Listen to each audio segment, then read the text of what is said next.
They are receiving food and drink there. That little cone over there says, "Don't poop here."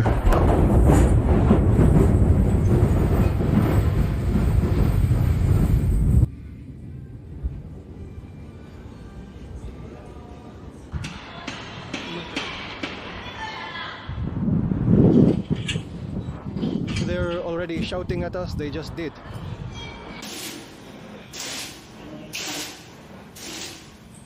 If there is a city that is known for being different from the rest of Japan, and especially for being like the evil brother of Tokyo, it is Osaka.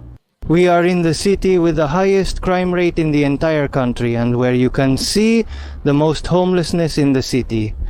I am Naka, this is Japatonic Light, and today we are going to tour the real city of Fury in Japan. Technically, statistically, we are in the place with the highest crime rate in all of Japan. But before we get to the main points of today's video, let's talk a little about the differences between, let's call them culturally, of the people from Osaka and Tokyo.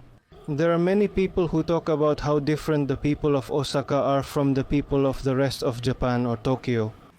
That they are friendlier people. Or for example, something that I noticed a lot, well, for example, here in Dotonbori, the most touristic area of all Osaka.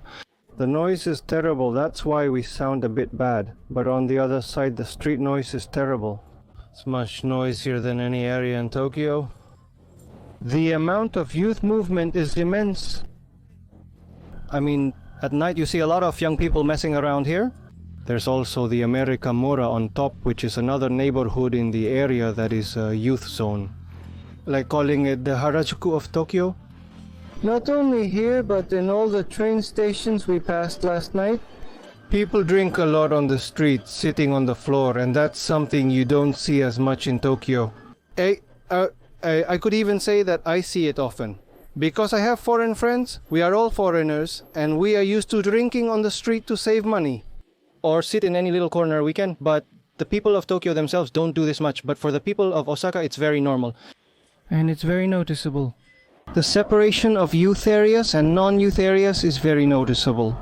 We're going to see that in today's video. Here we have a Gashapon machine. They all come in black capsules, you don't know what's inside. And they all have a sexual connotation. This says it's too perverted.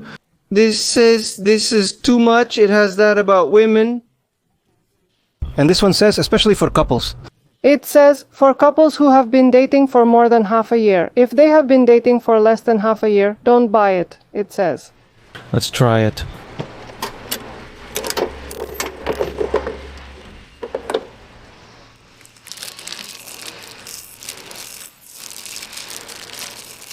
It's a pair of panties.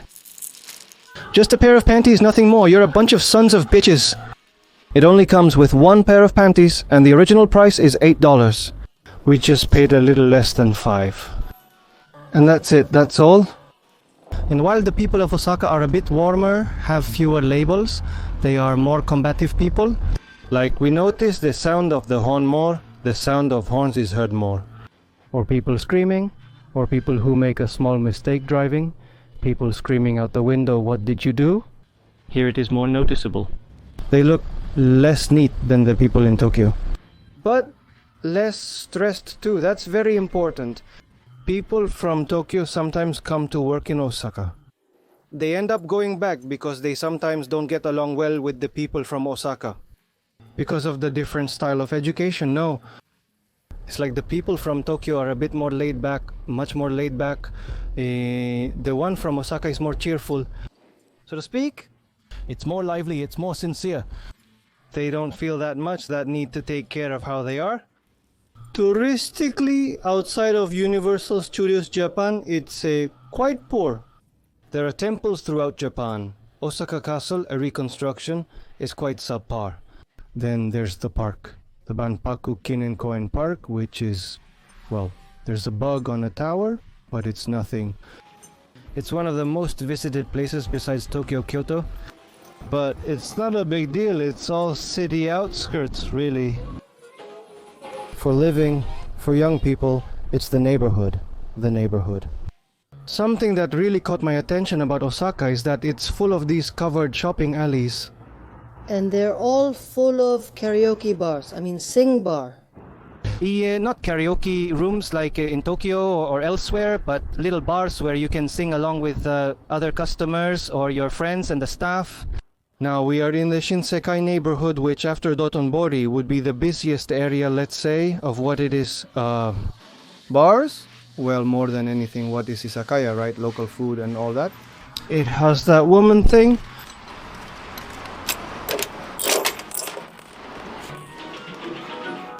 It's another panty killer from that son of a bitch. They all bring the same thing. It's another thong. I mean, all of these bring thongs.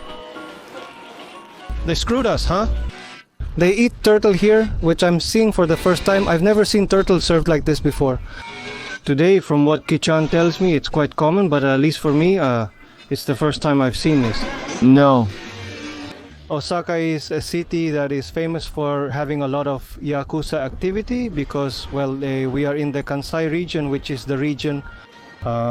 Within this region, in Kobe, is the headquarters where the Yamaguchi-gumi was born, which would be the largest mafia in all of Japan. That is 45% of the mafia in Japan belongs to Yamaguchi-gumi, which is around 20,000 members in total throughout the country. It has offices all over the country, but well, here in Osaka, which is within its region, let's say it's an area where it has quite a bit of weight. And among the things that Yamaguchi-gumi does to maintain itself and be one of the richest mafias in the world, well, the typical extortion, gambling, prostitution, arms and drug trafficking, mortgage fraud, pornography, and manipulation of tenders and shares. And we're going to go 10 blocks from here, where the activity is completely different. As an adult, I love that this drawing is right on the street.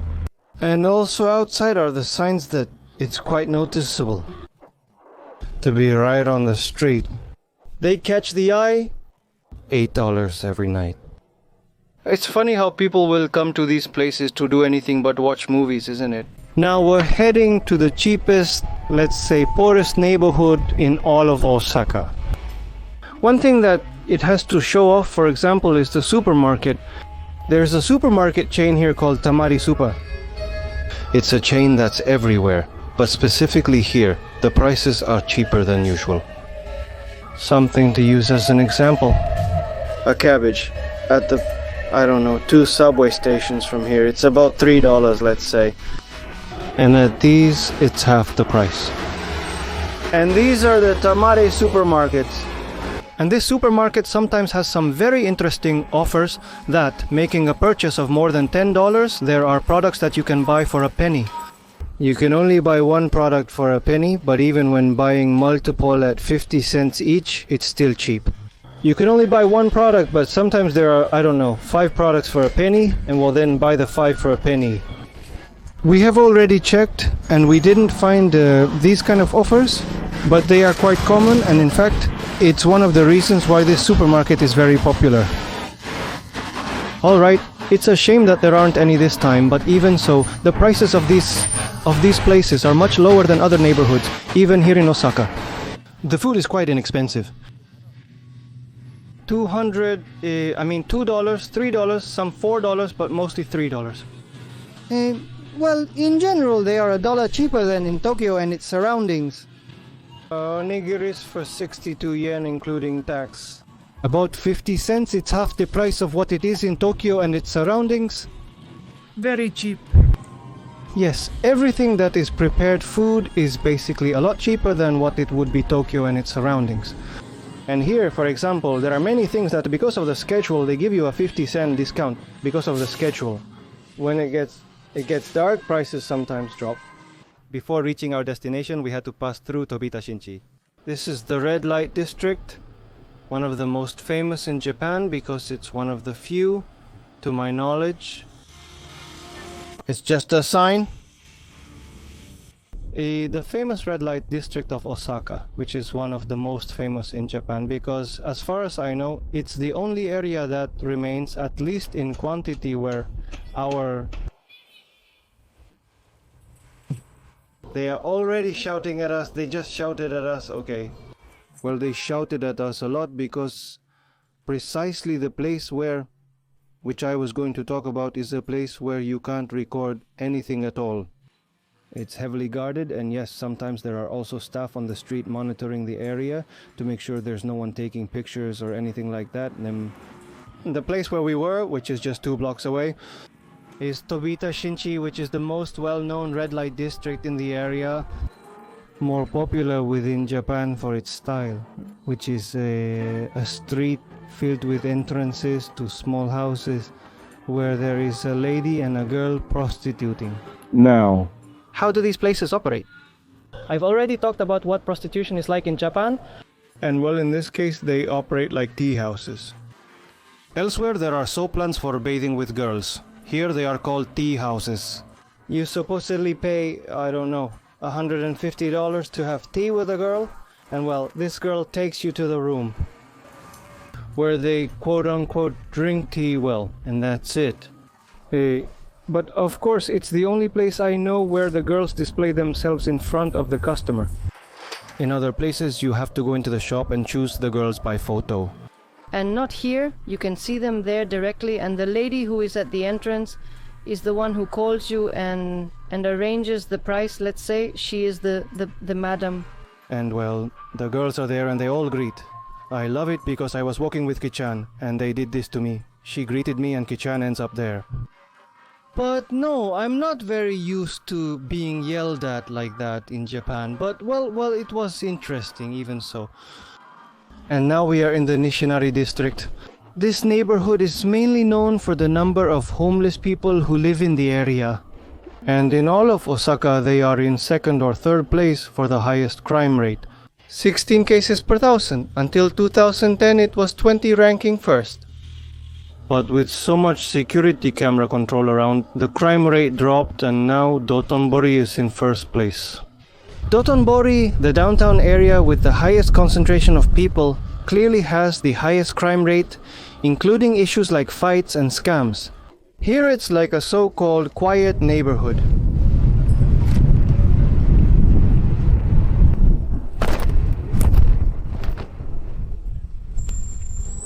Good afternoon. The sunshade turned over. And it's funny because people who walk by sometimes wave, but that's also a part that it gives a different atmosphere to this neighborhood. The environment doesn't feel unsafe, but it does feel very poor with palpable poverty. But not the insecurity.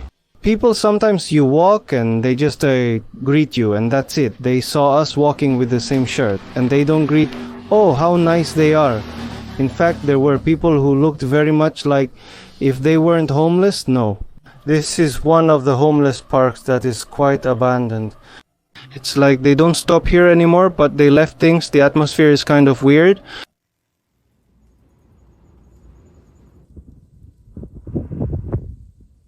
$50 drink vending machines. I mean, that would be about 40 cents. And this, never in my life, I've never seen this before. Yes, you can sometimes find it in Tokyo for 100 yen. But there are many times when it says 100 yen, and in reality, you only see water for 100 yen, and the rest comes out to 120, 130, but here it's 100 yen maximum. Then there are ones for 80, 50 yen. In my neighborhood, I see a sign saying, price down 100 yen. The only thing that costs 100 yen is the water. Then 120, 140. Newspaper vending machines. You don't see these very often. It's quite retro, this. Well, alcoholic drinks do cost. The cheapest one, the 1 cup, $1. But then let's say they are normal prices, the alcohol thing. But everything is quite old, let's say. At the entrance of a commercial alley, having 50-cent vending machines is also very strange because when they are, let's say, commercial streets, prices tend to go up due to the, let's say, popularity of the area. But not here, there are 50-cent ones. The amount of karaoke is surprising. But here there's a porn cinema, there's gay, there's normal, and everything looks very 90s. Yeah, what's interesting about this park is that according to Google Maps, it's a refuge for the homeless. I mean, someone officially named this place as a refuge, but it's nothing more than a square. Now, the reason why they call it a homeless shelter, I have no idea, but well, it's understood that it's a place where the homeless people are welcome. By the way, it was quite full of homeless people here, from what it seems. Some of you may have already seen my video about the homeless in Japan, which is one of the most viewed videos on the channel, in which I mentioned the Doya, which would be the so-called cheapest hotels there are. This place costs $8 per night and $40 per week. Therefore, it's $160 a month. A roof at that price is almost impossible. And for many people it won't seem cheap, but for Japan, yes, the price is very low. These would be the last places people turn to before ending up homeless, or when, I don't know, for example, if they have get some job, they can live in these places. And maybe many who live here, it's just like the room is very small. For the rest of the day, they spend it outside. They pay the monthly fee, getting some job, and then the rest of the day either they work or they are on the street, because in these rooms they have nothing to do. What they do have is a roof, and well, there is a bathroom for cleaning and that. Now the rents in this area, the smallest rooms can sometimes be found for $200. But well, I've mentioned in other videos how difficult, how complex it can sometimes be to be able to get a rental, to be able to rent an apartment, apart from the commitment and the furnishing and all that. But the rent in the area is very cheap. And as for buying a house, the cheapest I've ever seen was $50,000, which is nothing for a house.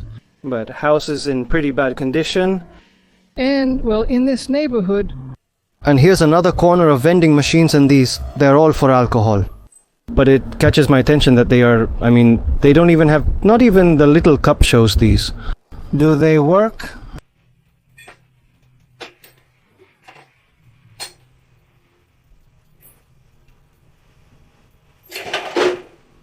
This is a medicinal liquor. I mean, it's supposedly a liquor that is good for health because it has medicinal herbs. Who knows? The funny thing about all this is that there's no age control here.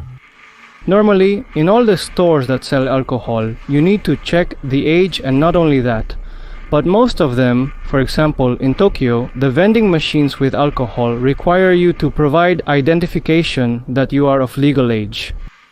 A card that proves that the buyer is of age. Here there is no such control. Very delicious. This is very good and tasty. No, there's no place to put identification. Only the sign says that if there is no way to prove that you are over 20 years old, alcohol cannot be sold. But no. Let's see the public bathroom of the homeless. It's quite clean. They clean this bathroom often. The bathroom is well stocked with toilet paper and is very nice. What it is unisex, both for men and women. There are people who patrol for neighborhood cleaning. Of course, if it weren't for these people working here, I think there would be too much filth. The number of bicycles is incredible, everywhere.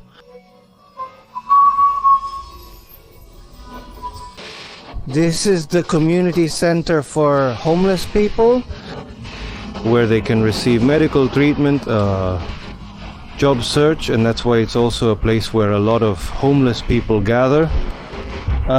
This is a place where before it was full of little tents, let's say, with plastic tops where people slept. But now, nothing remains but a garbage dump next to this abandoned warehouse. And, well, now the homeless are all very scattered. Some are sleeping here, in the community center parking lot. Nothing remains but the occasional tent here and there. But they are all quite scattered throughout the neighborhood. What happened is that here in Osaka, when the economic bubble era ended in the 90s, there were many cases of massive unemployment. Let's say it was a fairly large city which suffered a lot from that economic blow. In some cases, there are people who lost their jobs afterwards. On the other hand, there are people who leave the companies.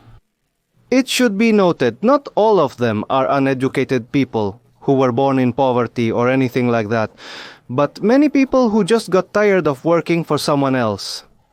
And not knowing another lifestyle, and that's why they decided to leave society. Well, I've already explained that in the video about the homeless in Japan. They have a sign that says, "Let's live together forever with the community center from here." And you have signatures from many people. It seems like there was some kind of movement. They must have left that sign as a memory, right? To say thank you for the help and please never abandon us, so to speak, right? Here comes the Takidashi Kuruma. They are community cars that have, let's say, sometimes they are part of a community center from which they gather food and the like. And when they activate, let's say, the speakers, they draw attention, and anyone who wants or needs some food has to follow the van until it stops. It goes around the neighborhood a bit, drawing attention, and well, people go and then they receive food or something. It's crucial to note the significant police presence escorting these locations. What implications does this have? That the police being completely aware of all these community movements that are made, that means there is government support. Or at least, if it's not government support, at least the volunteer organizations that provide this help have enough power to say, "Hey, come and bring the police to escort and prevent any strange disturbances." In all this food distribution, the message they had on that flag that we should always be together with the community center is also a message that perhaps the government wants to make all these aid centers disappear so that the homeless scatter, to stop them, to improve the neighborhood's image. Well, in Tokyo they did quite a bit of this, the issue of cleaning up the homeless. And it's getting harder and harder for the homeless to live. And well, it seems that little by little the same thing is going to happen with the homeless in Osaka. Did you feel something unpleasant passing through this town? No. Weren't you scared? What about the night? There it is. Well, she's also accompanied. Can you walk here alone at night? I'm totally fine. What she says is that she would have no problem walking at night. That's right, gentlemen. This is the dirtiest, poorest, most dangerous area in all of Japan. If anything is bigger than this, well, maybe we'll discover it someday, but for now, that's all. So greetings to you, your family, your pet, and your annoying neighbor. Bye. Bye-bye, Kicha.